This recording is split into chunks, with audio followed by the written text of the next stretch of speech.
अस्सलाम वालेकुम। Today we are going to start chapter number 3 of manual therapy test of function. Let's start the introduction. उन्होंने कहा test of function में हम देखेंगे कि कोई टेंडरनेस या स्वेलिंग तो नहीं है, और हम ये करेंगे कि कोई कैपिटस वगैरह तो नहीं है, और फील करेंगे पेशेंट की एंड फील को। ठीक है। और टेस्ट ऑफ फंक्शन जब हम करेंगे तो जो पेशेंट हमें बताएगा कि साइन एंड सिम्टम्स को किस तरह के शो हो रहे हैं, कंस्टिलेशन में कंडीशन, कि उसको साइन एंड सिम्टम्स किस कंडीशन के आ रहे हैं, तो वो हमें डिफरेंशिएट करेगा कि कौन सा स्ट्रक्चर इन्वॉल्व है, आइदर वो मसल इन्वॉल्व है या जॉइंट इन्वॉल्व है। फिर उसके अकॉर्डिंगली हमने उसको ट्रीटमेंट प्रोवाइड करनी है। इसमें हम क्या क्या कर सकते हैं, active and passive rotatory angular movements to identify location type and severity of dysfunction. इसमें हमारे पास स्टैंडर्ड और कंबाइंड मूवमेंट आ जाती है। स्टैंडर्ड में हमारे पास फ्लेक्शन एक्सटेंशन, और अगर हम कंबाइंड मूवमेंट करें फ्लेक्शन विद एक्सटर्नल रोटेशन, इस तरह कंबाइंड मूवमेंट्स करते हैं। Translatory joint movements were briefly explain in the chapter number 2, जिसमें हमने पढ़ा था ट्रैक्शन, कंप्रेशन एंड ग्लाइडिंग। ये मैं एक्सप्लेन कर चुकी हूँ चैप्टर नंबर 2 में। So if you are finding this तो आप चैप्टर नंबर 2 का देख लें। रेजिस्टिव मूवमेंट्स हम किस लिए कर पाते हैं, न्यूरोमस्कुलर इंटेग्रिटी चेक करने के लिए, और हम देखते हैं कि पेशेंट की नर्व सप्लाई और वेस्कुलर सप्लाई इंटैक्ट है या नहीं। पैसिव जॉइंट टिश्यू मूवमेंट्स हम किस लिए करवाएंगे, जॉइंट को डिसफंक्शन चेक करने के लिए, और टाइप्स ऑफ सॉफ्ट टिश्यू कौन सा इंवॉल्व है। फिजियोलॉजिकल मूवमेंट्स और एसेसरी मूवमेंट। फिजियोलॉजिकल मूवमेंट्स हमारे पास होती हैं जो वॉलंटरी कंट्रोल में होती हैं, और एसेसरी मूवमेंट्स हमारे पास इनवॉलंटरी होती हैं। ठीक है। और हम एडिशनल टेस्ट परफॉर्म कर सकते हैं जिनको हम स्पेशल टेस्ट करवाते हैं। अगर इन किसी में भी पेन ड्यूरिंग मूवमेंट आए तो इसका मतलब है कोई पैथोलॉजी वहाँ पे प्रेजेंट है। अब प्रिंसिपल क्या है इसका, कि हमने स्पेसिफिक रहना है जब पेशेंट हमें सिम्टम्स बताएगा किसी कंडीशन के। ठीक है। और हमने पेशेंट से पूछना है कैरेक्टरिस्टिक डिस्ट्रीब्यूशन की, ये अगर आपको पेन है तो वो उसकी डिस्ट्रीब्यूशन कहाँ है, कहाँ कहाँ पेन है। ठीक है। और अगर पेन एग्जिस्ट कर रही है तो ऐसी कौन सी चीज़ है जिससे वो ज़्यादा होती है या कम होती है। मतलब हम पेशेंट के ऊपर टेस्ट परफॉर्म करेंगे और बताएंगे कि आपके सिम्टम्स में क्या चेंज आया, इधर आपकी पेन खत्म हुई है या कम हुई है। ये भी हमें एक पैथोलॉजी को डिफ्रेंशिएट करवाएगा। ठीक है। और फिर हमने देखना है कि ऐसी कौन सी मूवमेंट्स हैं, प्रोवोक का मतलब है इंक्रीज़ करना, ऐसी कौन सी मूवमेंट्स हैं जो कंप्लेन को ज़्यादा करती हैं। मतलब अगर पेशेंट कहता है कि जब मैं ओवरहेड एक्टिविटीज़ करता हूँ ड्यूरिंग फ्लेक्शन तो मेरी पेन ज़्यादा होती है, इस तरह की चीज़ें। देन है असेसिंग क्वांटिटी ऑफ मूवमेंट। अब हम देखेंगे मूवमेंट की क्वांटिटी कितनी है। सबसे पहले हम एक्टिव मूवमेंट्स करवाएंगे और फिर पैसिव मूवमेंट्स करवाएंगे। जहाँ लिखा है examine the range of motion for E standards and combined movement first by observing active movement. पहले हमने देखना है कि पेशेंट अपनी किस तरह मूवमेंट करता है। देन हमने सेम मूवमेंट पैसिवली करवानी है ओवर प्रेशर के साथ, और पैसिवली मूवमेंट जो है वो हमने जीरो से शुरू नहीं करवानी बल्कि वहीं से शुरू करवानी है जहाँ पे उस पेशेंट ने एक्टिवली अपनी रोकी है, वहाँ पे ओवर प्रेशर लगाएंगे हम। ठीक है। और फिर हम कंपेयर करेंगे कि पेशेंट की एक्टिव रेंज ऑफ मोशन क्या थी, और जब हमने पैसिव प्रेशर लगाया तो तब उसकी रेंज ऑफ मोशन क्या थी। ठीक है। और ये टेस्ट रिवील करेगा कि हाइपर मोबिलिटी या हाइपर मोबिलिटी। हाइपर मोबिलिटी की होगी तो नॉर्मल से लेस मूवमेंट होगी, और हाइपर मोबिलिटी होगी तो greater movement than established norms. ठीक है। और एक ऐसा भी हो सकता है कि एक ही जॉइंट है वो एक डायरेक्शन में हाइपर मोबाइल है और दूसरी डायरेक्शन में हाइपर मोबाइल है। ठीक है। अब जो है अब एक जॉइंट मेरे पास हाइपो और हाइपर मोबाइल तभी पैथोलॉजिकल कंडीशन में होगा, मतलब उनको मैं तभी पैथोलॉजिकल हाइपर मोबिलिटी या हाइपर मोबिलिटी कहूँगी जब पेशेंट कह रहा है कि मुझे पेन है। ठीक है। कोई सिम्टम्स है और उसकी and feel pathology and feel normal नहीं है। ठीक है। लेकिन अगर पेशेंट को कोई पेन नहीं है, उसकी एंड फील भी नॉर्मल है। ठीक है। तो हो सकता है उसको कंजेनिटल स्ट्रक्चर नॉर्मल हो या उसका नॉर्मल एनाटॉमिकल वेरिएशन हो। ठीक है। तो उसमें उसको पेन ही नहीं है तो हमें मोबिलाइजेशन ट्रीटमेंट देने का भी कोई फायदा नहीं होगा, और हम देंगे भी नहीं, क्योंकि पेशेंट को नहीं पेन है, उसका नॉर्मल वेरिएशन है। ठीक है। मूवमेंट क्वांटिटी टेस्ट सिर्फ मूवमेंट क्वांटिटी टेस्ट से नहीं हमें पता चलेगा कि नेचर ऑफ डिसफंक्शन क्या है। ऑल्दो ये हमें ये बता सकता है कि मसल शॉर्टनिंग कितनी है, और यहाँ पे मसल शॉर्टनिंग है, यहाँ पे कैप्सुलर पैटर्न प्रेजेंट है। ठीक है। अब हमने जब पैसिव मूवमेंट्स अप्लाई करनी है तो अब हम लार्ज पैसिव मूवमेंट्स अप्लाई कर सकते हैं और स्मॉलर पैसिव मूवमेंट्स अप्लाई कर सकते हैं। जब हम लार्ज पैसिव मूवमेंट्स अप्लाई करेंगे तो हमने रेंज ऑफ मोशन को टेस्ट करना है एंटायर रेंज में, शुरू से लेकर एंटायर रेंज से लेकर फर्स्ट सिग्निफिकेंट स्टॉप तक। और smaller range of passive movement भी हमने करवानी है उन जॉइंट में जिनमें लिटिल रेंज ऑफ मोशन होती है, फॉर एग्जांपल इंटरफेरेंशियल जॉइंट। तो उनके अंदर हमने रेंज ऑफ मोशन टेस्ट करनी है रैपिड ऑसिलेटरी मूवमेंट्स के साथ। ठीक है। पैसिव मूवमेंट के साथ हमने स्लोली की थी, अब हम रैपिड ऑसिलेटरी मूवमेंट के साथ कर रहे हैं without the stabilization of neighbouring joints. ठीक है। लेकिन जब पेशेंट ने कहा कि मुझे रैपिड ऑसिलेटरी मूवमेंट से पेन हो रही है या फिर रिस्ट्रिक्शन आ रही है, तो फिर अब हमने उसके नेबलिंग स्टाइल को स्टेबलाइज करना है। पहले नहीं किया था, स्टेबलाइज करेंगे। पहले रैपिड मूवमेंट कर रहे थे, अब हम स्लो मूवमेंट्स करवाएंगे। ठीक है। और अमाउंट ऑफ पैसिव और एक्टिव मूवमेंट्स को हम गोनियोमीटर की हेल्प से मेजर भी कर सकते हैं। ठीक है। फॉर एग्जाम्पल यहाँ उन्होंने दिया है एक टेस्ट है जो कि हमारे पास फिंगर टिप फ्लोर टेस्ट जिसको हम कहते हैं, उसमें पेशेंट को कहते हैं कि वो आगे झुके फ्लेक्शन करे और अपने टो टचिंग करे। अगर तो वो टो टच कर लेता है तो मतलब वो नॉर्मल है उसकी स्पाइन की मोबिलिटी, लेकिन अगर वो नहीं कर पाता तो हमने उसका डिस्टेंस मेजर करना होता है उसकी मिडल फिंगर का और फ्लोर का, और ये हमें एक इंडिकेशन देता है कि जॉइंट हाइपर मोबाइल की मोबिलिटी कम है। और जब हमने मेजर करनी है बोन की स्टैंडर्ड मूवमेंट तो हमने जीरो पोजीशन से करनी है अराउंड द डिफाइंड एक्सिस। फिर है manual grading of rotatory muscle, rotatory movement जिसको हम ग्रेड करते हैं इस तरह। ये हम कब करते हैं उन जॉइंट में जिनमें बिल्कुल ही लिटिल आरओएम होती है, फॉर एग्जांपल कार्पल जॉइंट और स्पाइनल जॉइंट्स में। ठीक है। तो इनके अंदर हम इम्पॉसिबल है कि हम गोनियोमीटर से मेजर कर सकें। तो इसके लिए हम क्या करते हैं, क्लासिफिकेशन यूज़ करते हैं जिसमें हमारे पास 6 स्केल्स होते हैं। ग्रेड 3 जो होता है वो हमारे पास नॉर्मल होता है, लेकिन अगर हम 2 पे जाएँ तो slight decrease in movement normal से कम हो जाती है, कंसीडरेबल बहुत कम हो जाती है, और नो मूवमेंट एंकाइलोसिस मूवमेंट होती नहीं है, हाइपोमोबाइल हो जाता है जॉइंट। लेकिन अगर नॉर्मल से ज़्यादा हो जाए तो slight increase in movement, considerable increase in movement, and then stage complete instability of joint occurs. ठीक है। और जॉइंट अपने कैप्सूल से बाहर भी आ सकता है, इतना हाइपोमोबाइल हो जाता है। 1 और 5 पे कंसीडरेबल कंसिडरेबल है, ठीक है। हाइपर 1 में होगा तो वो कंसिडरेबल डिक्रीज मूवमेंट होगी और 5 पे कंसिडरेबल इंक्रीज मूवमेंट होगी, ठीक है। और आसान इसको याद करने का तरीका क्या है कि 1 और 5 पे याद करना कंसिडरेबल है, ठीक है, और उसके अकॉर्डिंगली याद हो जाएगा। और 3 पे नॉर्मल है, 3 से ऊपर जाएगा तो वो हाइपर मोबाइल हो जाएगा, 3 से नीचे जाएगा तो वो स्लाइट हाइपर मोबाइल हो जाएगा। अब हमने क्वांटिटी देखी, अब हमने क्वालिटी देखनी है, क्वालिटी ऑफ मूवमेंट मतलब एंड फील देखनी है। क्वालिटी में हम क्या देखेंगे कि हम देखेंगे कि पेशेंट की नॉर्मल से अगर अल्ट्रेशन है तो वो साफ इंडिकेट कर देगा कि कोई पैथोलॉजी प्रेजेंस है। स्लाइड अल्ट्रेशन फ्रॉम नॉर्मल में often with only due to the diagnosis. अब हमने जब मूवमेंट असेस करनी है तो शुरू में हमने मिनिमल फोर्स के साथ अप्लाई करनी है, not obscure slide deviation from normal. Slide deviation से हटाना नहीं, ऑब्सकोर का मतलब है हटाना। पेशेंट को नॉर्मल से नहीं हटाना, सिर्फ मिनिमल फोर्स लगानी है। फिर हमने पैसिव मूवमेंट्स लगानी है डिफरेंट स्पीड्स पे, ठीक है, to reveal various type of restriction, ठीक है, to check the various type of restriction. For example slow passive movements लगाएंगे ये रिवील करने के लिए कि जॉइंट रिस्ट्रिक्शन तो नहीं है, और रैपिड मूवमेंट लगाएंगे देखने के लिए कि muscle rapid movement muscle reactivity के लिए। Slow passive movement to reveal the joint restriction, rapid movements to trigger the abnormal muscle reactivity. Passive movement हमने इंटायर रेंज ऑफ मूवमेंट से लेकर फर्स्ट सिग्निफिकेंट स्टॉप तक मेजर करनी है, ठीक है, ठीक है। और यहाँ पे उन्होंने कहा है कि अगर हमने पैसिव मूवमेंट को सिर्फ एक्टिव रेंज ऑफ मोशन के बाद ओवर प्रेशर लगा के अप्लाई किया तो हम हो सकता है काफ़ी चीज़ों को इग्नोर कर दें। इसीलिए ये इंपॉर्टेंट है कि हम पूरी रेंज ऑफ मोशन से लेके फर्स्ट स्टॉप तक या फिर फर्स्ट स्टॉप से पहले पहले लें, और ये हमें फर्स्ट सिग्निफिकेंट फाइंडिंग देगा, ठीक है। First significant finding in the passive movement may be detected before the first stop. अब जो असेसमेंट के ग्रेड्स हैं वो 2 ग्रेड्स हैं हमारे पास। एक है quality of movement to the first stop, और फिर quality of movement at after the first stop, इसको एंड फील करेंगे। यहाँ पे जो है इन्होंने पुरानी बातें लिखी हुई हैं सेम पिछली वाली के पहले। Observe active movement and perform passive movements minimal force के साथ several times through out the range of motion. फिर उन्होंने कहा पैसिव मूवमेंट आपने बिगिनिंग से लेकर फर्स्ट स्टॉप तक असेस करनी है। फिर पैसिव मूवमेंट्स फ्री होनी चाहिए, कोई रिस्ट्रिक्शन नहीं होनी चाहिए, स्मूथ होनी चाहिए मतलब कोई जर्की नहीं होनी चाहिए, और इंडिपेंडेंट ऑफ स्पीड मतलब वेरिंग स्पीड के साथ हमने पैसिव मूवमेंट्स अप्लाई करनी है। डेविएशन ऑफ नॉर्मल हमने डिटेक्ट करना है जैसे ही हम पेशेंट के साथ कॉन्टैक्ट करेंगे या फिर very early at the range of movement. और स्लाइट अबनॉर्मैलिटीज़ में भी हमने अलर्ट रहना है जब हम पेशेंट को असेस करेंगे। फिर है एंड फील। एंड फील हमारे पास क्या होती है, ये एक सेंसेशन है, ठीक है। जब एक एक्टिव मूवमेंट कर लेगा पेशेंट, उसके बाद थेरेपिस्ट ओवर प्रेशर लगाएगा और उसके हैंड्स पे जो सेंसेशन आएगी वो आइदर फर्म हो सकती है, हार्ड हो सकती है, सॉफ्ट हो सकती है, ठीक है। उस सेंसेशन को हम कहते हैं end feel. Is a sensation imparted to your hand at the end of the available range of movement, ठीक है। एक हमने ओवर प्रेशर लगाया था क्वांटिटी टेस्ट में, जब पेशेंट एक्टिव मूवमेंट कर ली उसके बाद हमने उसको ओवर प्रेशर लगाया, वो क्वांटिटी टेस्ट था। लेकिन अब यहाँ हम एंड फील चेक करने के लिए स्ट्रेच लगा रहे हैं या फिर ओवर प्रेशर लगा रहे हैं after the first significant stop for passive movement quality test के लिए, ठीक है। अब एंड फील जो है, अगर हम एंड फील स्टैंडर्ड और कंबाइंड पैसिव रोटेटरी मूवमेंट्स की करेंगे, ठीक है, जो कि हमारे पास फ्लेक्शन एक्सटेंशन वगैरह, तो उनको हम ओवर प्रेशर एंड फील करेंगे। लेकिन अगर हम ट्रांसलेटरी जॉइंट प्ले मूवमेंट की बात करेंगे तो उनको हम फिर जॉइंट एंड फील करेंगे, ठीक है। अब एंड फील जो है वो हमने पैसिव मूवमेंट के बाद एवेल्यूएट करनी होती है, जीरो पोजीशन या फिर एक्चुअल रेस्टिंग पोजीशन से लेकर, ठीक है, entire range of motion first stop तक और फिर उसके भी बाद फाइनल स्टॉप तक, ठीक है। ये जैसे अगर हम टाइम देंगे, देखिए ये हमारे पास मूवमेंट स्टार्ट हुई, इसके बाद ये हमारे पास मूवमेंट आई, रेंज ऑफ मूवमेंट यहाँ पे फर्स्ट स्टॉप आया, उसके बाद हमने पैसिवली स्ट्रेच दिया मसल को और ये हमारे पास एंड फील आई, ठीक है, और ये हमारे पास फाइनल स्टॉप, यहाँ पर इससे ज़्यादा मूवमेंट नहीं हो सकती, ठीक है। उसके बाद उन्होंने कहा है जो कि सबटल एंड फील्स होती हैं, नॉट अपेरेंट एंड फील्स, जो कि हमें बहुत ही माइनर लेवल पे नजर नहीं आती, मतलब हम फील कर सकते हैं, वो बहुत डिफिकल्ट होता है। अगर हमने एंड फील को बहुत जल्दी प्रिडिक्ट कर लिया तो वो एंड फील्स हमारे पास ओवरलुक्ड हो जाएंगे, हम उनको इग्नोर कर देंगे। और इनसफिशिएंट एंड रेंज भी, अगर हमने रेंज ऑफ मोशन भी सही तरह से मैयर नहीं की, इनसफिशिएंट, तो फिर हमारा ऑब्वियसली डायग्नोस भी ठीक नहीं बनेगा। अब हम पढ़ेंगे नॉर्मल फिजियोलॉजिकल एंड फील कौन सी होती है और पैथोलॉजिकल एंड फील कौन सी होती है। अगर नॉर्मल एंड फील की बात करें तो वो डिपेंड करती है जॉइंट के एनाटमी पे, मूवमेंट की डायरेक्शन पे, ठीक है, movement of direction of the movement tested, ठीक है। और ये इंडिविजुअल में वेरी करती है, हर किसी की एंड फील डिफरेंट हो सकती है according to the age, body type and build, ठीक है। After the first significant resistance to passive movement is meet first stop, carefully apply. जब हमारे पास फर्स्ट स्टॉप आ जाएगा, पेशेंट ने एक्टिव मूवमेंट की, अब हमारे पास फर्स्ट स्टॉप आ गया, अब हमने स्मॉल एडिशनल स्ट्रेच अप्लाई करना है। जैसे हम पीछे पढ़ के आए हैं कि small stretch is applied after the active movement passively, active passively हम स्मॉल स्ट्रेच देंगे, हमारे पास एंड फील आएगी। सॉफ्ट हो सकती है, फिर हो सकती है, हार्ड हो सकती है। सॉफ्ट कब होगी, जब सॉफ्ट टिश्यू अप्रोक्सीमेट होंगे एज इन नी फ्लेक्शन, या फिर सॉफ्ट टिश्यू स्ट्रेच होगा एंकल डोर्सी फ्लेक्शन में, ठीक है, तब हमारे पास आएगी सॉफ्ट। सॉफ्ट है तो सॉफ्ट टिश्यू याद रखना है, सॉफ्ट टिश्यू की अप्रोक्सीमेशन होगी या फिर सॉफ्ट टिश्यू की स्ट्रेचिंग होगी, ठीक है। फ्रेम कब होगी, जब हमारे पास कैप्सूल और लिगामेंट की स्ट्रेचिंग होगी, ठीक है, as in middle and lateral rotation of humerus and femur. अब ये जो कैप्सूलर और लिगामेंट की स्ट्रेचिंग है ये हमारे पास डिफरेंट एंड फील्स देती है, जैसे कि कैप्सूल की एंड फील लेस फिल्म होगी जबकि लिगामेंट की एंड फील मोर फिल्म होगी, ठीक है। ये मेजर पॉइंट है। एंड फील हमने पीछे पढ़ लिया कि इंडिविजुअल में वेरी करते हैं according to size, age, build या फिर उनका डिजेनरेटिव चेंजेस मतलब अगर आर्थराइटिस है, ऑस्टियो या फिर र्यूमेटिक, अकॉर्डिंग टू दिस भी हमारे पास चेंज हो जाती हैं एंड फील्स।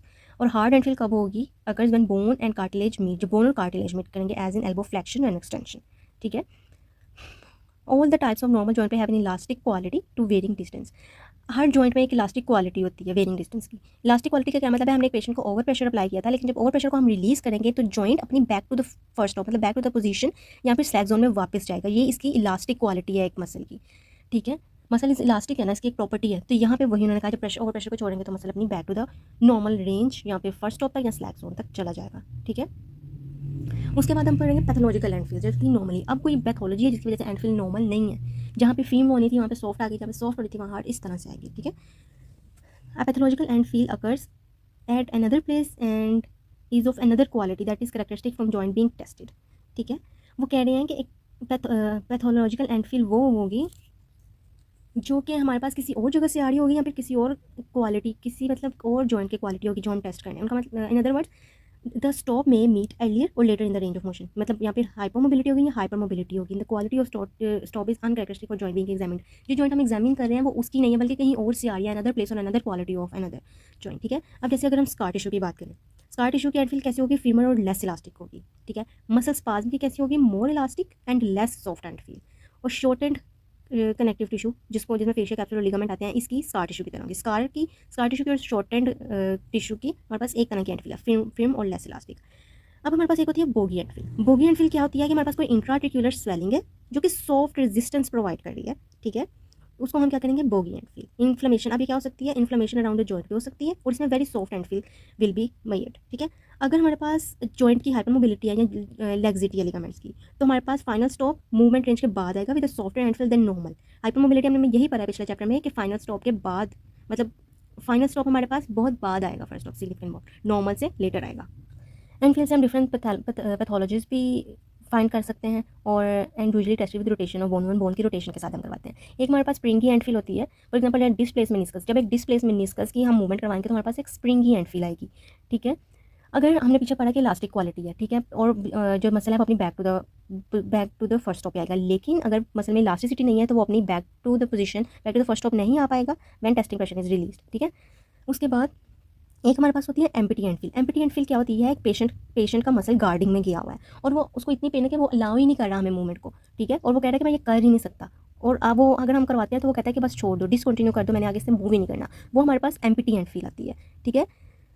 और ये कब होता है, जब सीवियर पेन होती है, मसल स्पाज्म होता है एज इन इन्फ्लेमेटरी प्रोसेसेस, ठीक है, और can be in psychogenic energy, किसी नर्व की वजह से या फिर फ्रैक्चर की वजह से या फिर एक्यूट इन्फ्लेमेटरी प्रोसेसेस की वजह से। उसके बाद उन्होंने कहा है एक जॉइंट की हमने मूवमेंट करवाई वन डायरेक्शन में और अनदर डायरेक्शन में। एक मूवमेंट की उसकी एंडफील पैथोलॉजिकल है और एक मूवमेंट में उसकी नॉर्मल है, मतलब फ्लैक्शन में उसकी पैथोलॉजिकल एंडफील है, नॉर्मल एंडफील ठीक नहीं है, लेकिन एक्सटेंशन में उसकी बिल्कुल ठीक है, मतलब एक जगह पे उसकी पैथोलॉजी है एक डायरेक्शन में। और फिर हमने उन्होंने कहा है indication and contraindication for treatment based on end feel findings are only apply to the impaired movement. फिर हमने उसी मूवमेंट में उसकी एंडफील में ट्रीटमेंट अप्लाई करनी है जिसमें उसकी मूवमेंट इम्पेयर्ड है। For example hard in elastic end feel only contraindicates grade 3 stretch mobilization direction, that is अब एक हमारे पास जॉइंट है उसकी हार्ड और इन इलास्टिक एंडफील है, ठीक है, तो हमने उसको कभी भी ग्रेड 3 स्ट्रेच मोबिलाइजेशन नहीं देनी उस इस डायरेक्शन में जहाँ पे उसकी रिस्ट्रिक्शन है, ठीक है।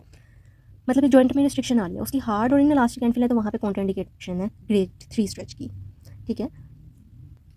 इस पैराग्राफ में उन्होंने एक नोवाइस और स्किल्ड प्रैक्टिशनर के बारे में बताया, उनमें फ़र्क बताया है कि जो पैथोलॉजिकल एंडफील है वो स्किल्ड पर्सन जॉइंट के सिम्टम्स देख के या रेंज ऑफ मूवमेंट देख के अब नॉर्मल एंडफील का पता लगा लेता है, लेकिन जो नोवाइस है वो क्या करेगा, उसको कॉन्ट्रालेटरल लिम्ब के साथ कंपैरिजन चाहिए होगा, ठीक है, और उसको ज़्यादा मतलब उसको एज वो बिगिनर है अभी उसको नहीं पता, और वो रिस्ट्रिक्शन को भी एक नॉर्मल एंडफील नहीं समझेगा, वो पैथोलॉजिकल एंडफील समझेगा और उसी के अकॉर्डिंग उसका ट्रीटमेंट करेगा, ठीक है। लेकिन by the same token vice practitioner में इनअप्रोप्रिएटली जज a joint with less than expected range of motion required treatment. उसने कहा एक जॉइंट है उसकी रेंज ऑफ मोशन कम है तो उसको ट्रीटमेंट चाहिए, लेकिन स्किल्ड प्रैक्टिशनर कहेगा कि अगर उसकी रेंज चाहे कम है लेकिन उसकी नॉर्मल एंडफील है, ठीक है, और एसोसिएटेड मसल एक्टिविटी नहीं है तो वो जॉइंट नॉर्मल है, ठीक है। जस्ट ये बताया हुआ इसमें। उसके बाद हमने एलिमेंट्स देखना हो function testing. Active and passive rotatory movements करवानी है जो कि हम पढ़ते आ रहे हैं शुरू से ही कि ये लोकेशन टाइप ऑफ डिसफंक्शन उसकी सिवियरिटी को हमें बताएगा, ठीक है। एक्टिव मूवमेंट पेशेंट की कोऑपरेशन चाहिए होगी, apparent motor neuron integrity muscle और जॉइंट का नॉर्मल फंक्शन चाहिए होगा, ठीक है। और जब एक्टिव मूवमेंट करवाते हैं तो जॉइंट और सॉफ्ट टिश्यू दोनों पे स्ट्रेच जाता है, ठीक है। Any positive finding can be interpreted in light of additional test and function, particularly passive movement testing, ठीक है। उन्होंने कहा इसको टेस्ट करने के लिए हमें एडिशनल टेस्ट प्रोवाइड होंगे, स्पेसिफिक टेस्ट मतलब यहाँ पे पैसिव मूवमेंट टेस्ट। अब हमें पैसिव मूवमेंट करवानी है, पैसिव मूवमेंट हम क्यों करवाएंगे, क्वालिटी चेक करने के लिए और एंड फील चेक करने के लिए, ठीक है। जो एक्टिव मूवमेंट हो रही थी ना यहाँ पे हम देख रहे थे टाइप ऑफ डिसफंक्शन, लेकिन पैसिव मूवमेंट में हम क्या देख रहे हैं, टाइप ऑफ रेजिस्टेंस, ठीक है, through entire range of motion. Including how movement stop कैसे हुई, ठीक है। डायग्नोस्टिक इन्फॉर्मेशन हम इससे निकाल सकते हैं कि मूवमेंट स्लोली रिड्यूस हुई या किस तरह से। Abnormally gated passive movements active movement से ज़्यादा होती हैं क्योंकि हमने उनको प्रेशर लगा के ज़्यादा किया, ठीक है। पैसिव मूवमेंट्स हमें डिफ्रेंशिएट करते हैं बिटवीन कॉन्ट्रैक्टाइल और नॉन कॉन्ट्रैक्टाइल लेंगे। कैसे, ये हम देख सकते हैं कि हमने पैसिव मूवमेंट की केयरफुल एग्जामिनेशन करनी है, ठीक है, टू डिटेक्ट पैसिव मूवमेंट से हम क्या देखेंगे, कॉन्ट्रैक्टाइल नॉन कॉन्ट्रैक्टाइल की differentiation, muscle shortening, capsular pattern present है कि नहीं, जॉइंट हाइपरमोबाइल है या हाइपरमोबाइल है, ठीक है। और हमने देखना है पैसिव मूवमेंट के दरमियान सिम्टम्स की चेंजिंग क्या आई है, आइदर चेंज एलिवेट हुई या सिम्टम्स जहाँ पे ज़्यादा हुए। उसके बाद हमने कहा कि हमने 2 कैटेगरीज बना दी हैं एक्टिव और पैसिव जॉइंट मूवमेंट की, एक स्टैंडर्ड मूवमेंट से कंबाइंड मूवमेंट है। स्टैंडर्ड मूवमेंट कौन सी होंगी, फ्लेक्शन एक्सटेंशन एबडक्शन एडक्शन और इंटरनल एक्सटर्नल रोटेशन के कार्डिनल प्लेन्स में होंगे फाइंड डिफाइंड एक्सिस प्लेन्स, मतलब ये हमारे पास जो फ्रंटल सैजिटल ट्रांसवर्स प्लेन वगैरह होता है, ठीक है। और हम किस लिए यूज़ करेंगे, मेजरमेंट के लिए और एसिमेट्री या फिर मूवमेंट क्वालिटी में डिस्टर्बेंस के लिए, सच एज पेनफुल आर्क, ठीक है। They are used for measurement and reveal asymmetries and disturbances in movement quality, for example painful arc, since this movement are standard and generally recognized, they facilitate communication between therapist and physician. ये patient खुद करता है और यहाँ communicate करता है therapist और patient के दरमियान कि आप ये मूवमेंट करके दिखाई, इस तरह पैसिवली हम उसको एक्सप्लेन करते हैं। कंबाइंड मूवमेंट्स में क्या होगा, ये कपल भी हो सकती है और अनकपल मूवमेंट भी हो सकती है, मल्टीपल प्लेन्स और मल्टीपल एक्सिस के अराउंड होंगी। ये क्या करेंगे, वेरियस टिश्यू और स्ट्रक्चर्स को स्ट्रेस करेंगे। ये हम किस लिए यूज़ कर सकते हैं, मैकेनिज्म ऑफ इंजरी को अंडरस्टैंड करने के लिए जो कि पेशेंट की कंप्लेन को प्रोड्यूस कर रही है, ठीक है। It is not unusual to perform combined movements in order to reveal subtle lesions. इन्होंने कहा है कि जो लेजेंस, ठीक है, हमें स्टैंडर्ड एनाटॉमिकल पोजीशन मूवमेंट से नहीं पता चली, वो हमें कंबाइंड मूवमेंट से पता चल जाएगी, ठीक है। अब उन्होंने कहा है ये जो हमारे पास क्वालिटी या क्वांटिटी में जो चेंज आएगा वो हो सकता है जॉइंट या फिर सराउंडिंग सॉफ्ट टिश्यू में लेजन की वजह से हो, ठीक है। और वो अपने आप को मैनिफेस्ट करेगा in the form of painful arc, capsular muscle shortening, हम नीचे जाके देखेंगे सारी। और specific rotatory bone movements is also use to treat neural lesion mobility. Rotatory ball movement को टेस्ट करने के लिए हम न्यूरल टेंशन और मोबिलिटी को भी टेस्ट करते हैं, ठीक है। पेनफुल आर्क क्या होती है, पेनफुल आर्क हमारे पास एक कंडीशन होती है, ठीक है, जिसमें पेशेंट एक को पेन आएगी और या नहीं आएगी, मतलब पेशेंट ने बाजू उठाई और उसने कहा यहाँ मुझे इधर लाने तक उसको पेन नहीं है, लेकिन वो इससे ऊपर लेके जाएगा पेन आएगी, और इससे ऊपर लेके जाएगा तो फिर भी नहीं आएगी।